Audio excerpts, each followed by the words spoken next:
तुमको गोली मार देंगे, तुम्हारे घर परिवार उजाड़ देंगे। गोली क्यों मारेंगे? किस बात के हमको लिए? धमकी दे रहे थे कि मेरी मम्मी को बोलता था, मेरे पापा जितना मेरी मम्मी को गहना खरीद के दे के गए थे, सब कुछ बेचवा दिया। लगाया था कि यह मेरे साथ 12 वर्षों से शारीरिक शोषण कर रहे थे कि यह प्रार्थना पत्र में थाने। नमस्कार, मैं राजीव रंजन, आप स्टेट प्राइम न्यूज देख रहे हैं। अभी मुख्यमंत्री के शहर गोरखपुर जिले के थाना चौरी चौरा के अंतर्गत शिवपुर चकदा एक गांव है और यहाँ बीते कल देख पा रहे हैं, यही मकान है जहाँ पे डबल मर्डर हुआ है और माँ बेटे की गला रेत करके हत्या की गई है और किन दिशाओं में मर्डर की गई है, इसके विषय में जानकारी मैं पूरी ग्राम सभा के लोगों से लूँगा और यहाँ परिवार के सदस्यों से मैं बातचीत करके पूरी जानकारी लेना चाहता हूँ। पहले तो आइए यहाँ के जो परिवार के सदस्य हैं, चूँकि यहाँ तमाम जनप्रतिनिधि पहुंच रहे हैं, प्रशासन यहाँ। पहले मैं बता दूं कि यहाँ पूरा गांव छावनी में तब्दील है। आप देख सकते हैं, एक बार कैमरा घुमाकर दिखा सकते हैं कि जगह जगह पर पुलिस प्रशासन बनी हुई है यहाँ, जिससे कि शांति व्यवस्था इस ग्राम सभा में बनी रहे। पुलिस प्रशासन तैनात है, उच्च अधिकारी लगातार यहाँ गाँव में सर्वे कर पहुँच रहे हैं, जाँच करने के लिए पहुँच रहे हैं, उच्च अधिकारियों की टीमें पहुँच रही है। पूरा गांव छावनी में तब्दील है, जगह जगह पर पीएससी बल तैनात किए गए हैं, जिससे कि यहाँ आगे से मतलब कोई भी दंगा फसाद ना हो, शांति व्यवस्था बनी रहे। अब यहाँ मैं घटना की जानकारी लेने वाला हूँ बस थोड़ी देर में। अब आइए मैं बातचीत कर लेना चाहता हूँ। अब दरअसल मैं बता दूँ कि ये जो मकान देख रहे हैं, इस मकान में एक विधवा माँ अपने 2 बेटियों को लेकर के रहती थी और बेटा विशाल, जिसकी उम्र 18 से 20 वर्ष बताई गई है, वो कहीं प्रदेश में रहते थे, कहीं रह करके काम करते थे। 2 लोगों की बेरहम तरीके से हत्या कर दी गई और हत्या किसने की और वो लोग कहाँ के रहने वाले हैं, क्या उनकी गिरफ्तारी हो पाई या नहीं हो पाई है, इस विषय में मैं जानकारी लूँगा। और ये परिवार, ये निषाद समाज है, ये निषाद समाज है, ये निषाद परिवार है जिसके साथ एक घटनाएं हुई हैं, एक के बाद एक घटनाएं हो रही हैं। और अगर सबसे ज़्यादा उत्तर प्रदेश में कोई मारे जा रहे हैं तो निषाद मारे जा रहे हैं। ये बहन है खुशबू, ये उस माँ की बेटी हैं, ये उस बहन की बड़ी बहन है जिनकी निर्मम तरीके से गला रेत करके हत्या कर दी गई। आइए मैं जानूंगा कि क्या कुछ कैसे हुआ था। बहन, पूरी बात बताइए, कैसे क्या हुआ था उस दिन? रात को 1 बजे आके मेरी माँ को जान से मार दिया सब। कौन आया था? संजय था, सरजू था, संजय का जो बड़ा भाई है वो था। 10 लोग थे, ऐसे 8-9-10 लोग थे। संजय का बड़ा भाई, संजय कौन है? संजय यहाँ का कुटदार है। कुटदार है? कौन से गांव का? मेरे गांव का बिल्टोनिया का कुटदार, सब ऐसे कोटा बांटता था। अच्छा, आपके गांव का कुटदार है? बिल्टोनिया उसका घर है। बिल्टोनिया घर है? बिल्टोनिया रहता था वो। अच्छा, क्यों आया था यहाँ? मेरी मम्मी को जान से मारने के लिए। कोई रिश्ता कैसे जानता है आपके मम्मी को? मेरे पापा जब एक्सपायर हो गए 11 साल पहले, मेरी मम्मी 11 साल पहले आपके पिताजी इस दुनिया को छोड़ चले? हम लोग छोटे छोटे थे। हाँ। बीच में मेरी मम्मी से रिश्ता बना लिया जबरदस्ती से। फिर कुछ साल पहले बाद में फिर मेरी मम्मी को ऐसे टॉर्चर करने लगा। मेरी मम्मी को बोलता था, मेरे पापा जितना मेरी मम्मी को गहना खरीद के दे के गए थे, सब कुछ बेचवा दिया मेरी मम्मी का। ये मेरे छत लगा तो बोला पैसा दे, हम जमा कर आई। मेरी मम्मी बोलती थी नहीं, हम देख ले बनी, हम जमा कर आई। मेरी मम्मी को डांट बोल के गरिया के 30,000 रुपये ऐसे अपने हाथ में लेके गया, वो नहीं जमा किया। आपकी मम्मी 30,000 रुपये लेकर के गया संजय? जमा नहीं किया। जमा नहीं किया? किस चीज़ को लेकर के जमा, किस बात को लेकर के, कहाँ से निकाला था पैसा? मेरी मम्मी बोली पैसा नहीं के, मेरी मम्मी से बोलता था भिखोया बाज बेच दे चाहे बाने दे। मेरी मम्मी जाके बेच दी। अच्छा, वो संजय से रिश्ता कितने साल से चल रहा था? ज़्यादा नहीं चल रहा था, बस 5-6 साल। 5-6 साल। तो आपकी मम्मी का नाम पूनम था? पूनम और संजय मतलब एक कहीं ना कहीं आपस में एक रिश्ता बन गया था और आना जाना लगा रहता था? लगा था। और ऐसे में पैसे की लेन देन भी चल रही थी? हाँ। विवाद क्यों बढ़ा था?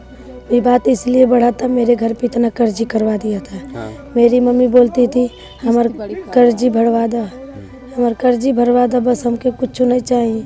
हमारे घरे रोज आके 4 गाड़ी हमके देता न को कर्जी वाले। तो इसी बात में मेरी मम्मी को गरियाता था, मारता था। पैसे कहाँ से लिए गए थे, क्यों लिए गए थे? 60,000 किस्त निकला गया था। कैसा समूह वाला किस्त? 60,000 रुपया समूह वाला किस्त निकलाया गया था? निकलाया गया था। और इस पैसे को कहाँ लगाया गया था? उसी को दिया गया। उसी को दे दिया वो गया अपना पिकअप खरीदा, उसी पैसे से खरीदा, पिकअप खरीदा। हाँ पिकअप भी खरीदा है। उसकी संतान नहीं, उसकी मतलब उसकी पत्नी नहीं है। उसकी पत्नी होते हुए भी मतलब औरत से संबंध बनाया था। उसकी एक और रखेल है। अच्छा मतलब उसकी पत्नी होने के बाद भी वो कई लोगों को रखल बना। अच्छा उसकी एक और रखेल है, उसी की गांव में रहती है। लक्ष्मण नाम है उसका पति का। उसकी वो भी है। तो उस दौरान आप घर में थी, कमरे में थी, और दूसरे कमरे में आपकी छोटी बहन और माँ। मेरी बहन, मेरी माँ, यहाँ पे जो चौकी दिख रहा है ना, अच्छा, उस गेट के पास, यहाँ पे मेरी माँ, मेरी बहन सोई थी। मैं दूसरे वाले अंदर वाले कमरे में दरवाजा बंद करके मैं सोई थी। मेरी बहन को काट दे, बेरहमी से काट के मार यहाँ दरवाजा ये बाहर से लॉक नहीं था? अंदर से लॉक था। हम लोग अंदर से लॉक, पीछे से बाथरूम पे चढ़ के छत पे चढ़ के आए थे सब। अच्छा पीछे से बाथरूम होकर के आए थे, चढ़ करके आए थे, ऊपर से तो सीढ़ी के रास्ते आए, ऊपर से कोई लॉक दरवाजा नहीं ऊपर लगा है, और यहाँ अंदर एंट्री लेकर के उसके बाद हत्या का अंजाम दे दिया। हाँ पीछे मेरा गेट लगा है, नीचे गेट लगा है। मेरी मम्मी को काट के मेरी मम्मी बोली अरे वाह, एक ही बार बस मेरी मम्मी बोली। फिर मैं जग गई, फिर बोली मम्मी मम्मी मुझे सब बाहर से बंद कर दिए। फिर मैं जोर जोर से चिल्लाने लगी, संजय को आ रहा है, सरजू को आ रहा है, संजय को। संजवाते होके काटते जाके। कितने लोगों की आवाज़ आपने सुनी? मैं आवाज़ तो मैं बहुत लोग को सुनी, पर मैं 3 लोग को आवाज़ पहचानती हूँ। 3 लोग की आवाज़ पहचानती हैं? कौन कौन है वो लोग? संजय था, संजय का बाप सरजू था, और सरजू का बड़ा बेटा था। सरजू का बड़ा बेटा और संजय, और संजय का बाप, 3 लोग थे, और तीनों आपके गांव के ही हैं? हाँ वो लोग का आवाज़ मैं पहचानती भी हूँ। बिल्टुनिया गांव, बिल्टुनिया अलग गांव है वो, और कोटेदार रह चुका है, कोटेदार वर्तमान में भी है।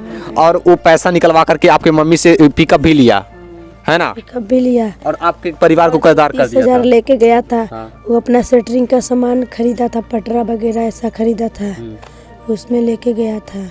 ये मतलब पैसा निकलवा करके जो भी है कर्जदार कर दिया था और प्रताड़ित करता रहता था। अच्छा ये बताइए, जब इसके पहले कभी विवाद नहीं हुआ आपकी मम्मी से और संजय? वो मेरे भाई को हमेशा धमकी मिलता था। धमकी मिलती? 1 मिनट। अच्छा ये बताइए कि घर में आपके भाई कितने महीनों से नहीं रह रहे हैं? मेरा भाई 2 साल से नहीं रह रहा है। 2 सालों से घर नहीं रह रहे हैं? नहीं। कहाँ रहते हैं? बेंगलोर। 3 महीना पहले आया था मेरा भाई, 1 महीना बस था घर पे। छठ पूजा में था मेरा भाई। आप यहाँ पे रहती थी, सब कुछ देखती थी, टोटल क्या कुछ हो रहा है? इसके पहले विवाद कब हुआ था? 3 महीने पहले मेरी मम्मी बोली थी किस्तियाँ हमार जमा कर दो, हम बाकी हम भीख मांग के अपन पैसा दे दे, बस खाली किस्तियाँ जमा कर दो। तो बोलता है इसी बात पे पटरा लेके मेरी मम्मी को बहुत मारा। पटरा से मारा? जो सेटरिंग में पटरा लगता है ना, वो पटरा लेके मारा। वहीं पे सेटरिंग हो रहा था, वो पटरा लेके बहुत सारे लोग देख रहे थे मारते हुए। कुछ किसी ने छुड़ाया नहीं? अच्छा ये बताइए, ये पैसा निकाल के आपके मम्मी संजय को दे रही थी, और वो अपना कार्य कर रहा था, अपने घर का कार्य कर रहा था, अपने व्यवसाय को आगे बढ़ा रहा था। अच्छा ये कभी प्रशासनिक मदद नहीं ली आपकी माता जी? जब मेरी मम्मी को मारा तो मेरी मम्मी जाके थाने में रिपोर्ट लिखवाई। प्रधान मिल के, सारे लोग मिल के झूठा केस, ये है झूठा केस बना के सब सुलह कर दिए। अच्छा सुलह हो चुका है? इसके पहले मामले को दबाया पे किसी का? अच्छा दबाव भी बनाया गया था? देखिए इस पे सब लिखा है। 1 मिनट, ये सुलह का रिपोर्ट है, देखिए सुलह कराया गया, सुलहनामा है ये, देखिए इस पे लिखा गया सुलहनामा में क्या लिखा? मैं पूनम देवी पत्नी स्वर्गीय रविंदर निवासी शिवपुर चकदहा थाना चौरी चौरा जनपद गोरखपुर की निवासी हूँ। विपक्षी संजय कुमार पुत्र सरजू प्रसाद के ऊपर आरोप लगाया था कि यह मेरे साथ 12 वर्षों से शारीरिक शोषण कर रहे थे, कि यह प्रार्थना पत्र मैं थाने में किसी के बहकावे में आकर के दी थी। वास्तविकता में था कि प्रतिपक्ष ने मेरा 50,000 रुपये लिया था, जो कई बार मांगने पर नहीं दे रहे थे, इसलिए मैं थाने पर प्रतिपक्ष के खिलाफ शारीरिक शोषण का प्रार्थना पत्र दी। अब वह संजय कुमार पुत्र सरजू प्रसाद ने मेरा पैसा मेरे अकाउंट में ट्रांसफर किया है। अब मेरा इनसे किसी प्रकार का विवाद नहीं है, मैं इनके ऊपर किसी प्रकार की कोई विविध कार्रवाई नहीं करना चाहती हैं। एक गवाह के रूप में हरेंद्र रहे और द्वितीय पक्ष संजय कुमार। 1 मिनट, इन्होंने मतलब अंगूठा टेक थी, वो अशिक्षित थी, पढ़ी लिखी नहीं थी, निरक्षर थी। 1 मिनट, अब इनके भाई से मैं बातचीत करूंगा। इसके पहले विवाद हो चुका है, पुलिस पे कंप्लेन की जा चुकी है, और उसके बाद से सुलहनामा भी कराई जा सकती है, ऐसा बताया जा रहा है। परिवार के सदस्य कह रहे हैं कि दबाव बनाया गया, उसके बाद सुलहनामा लिखवाया गया था। विशाल क्या करते थे आप? हम पेंटिंग का काम करते पेंटिंग थे। का काम करते थे। कहाँ रहते हैं आप? बेंगलोर। बेंगलोर में रहते। कितने सालों से बाहर? मैं बाहर मतलब 1.5 दिन से रह रहा हूँ। पढ़ाई वढ़ाई किए हैं? पढ़ाई नहीं किया। पढ़ाई नहीं किए हैं। अरे मैं 10 साल से कमाना स्टार्ट किया कर दिया हूँ। मतलब जितना पैसा कमाता था मम्मी के पास भेजता था। ये सभी ले कितना पैसा कमाते थे एक महीने में? महीने का हमारे जैसे काम करते थे तो हमारा ज़्यादा भी होता था कम भी होता था। जैसे 10 मैं एक दिन का 700 कमाता हूँ। एक दिन का। यानी कि 10-12 हज़ार जो भी था घर दे नहीं रहे नहीं, थे। मेरा जैसे नाइट भी चलता था। मैं 6 बजे से 12 बजे तक काम करता भी था। हाँ। तो एक दिन का हमारा डबल पेमेंट हो जाता था। उसके लिए मैं बहुत पैसा कमा रहा था उस समय। इस समय मेरा इतना अच्छा पैसा चला था, वो बहुत पैसा मेरा ले लिया।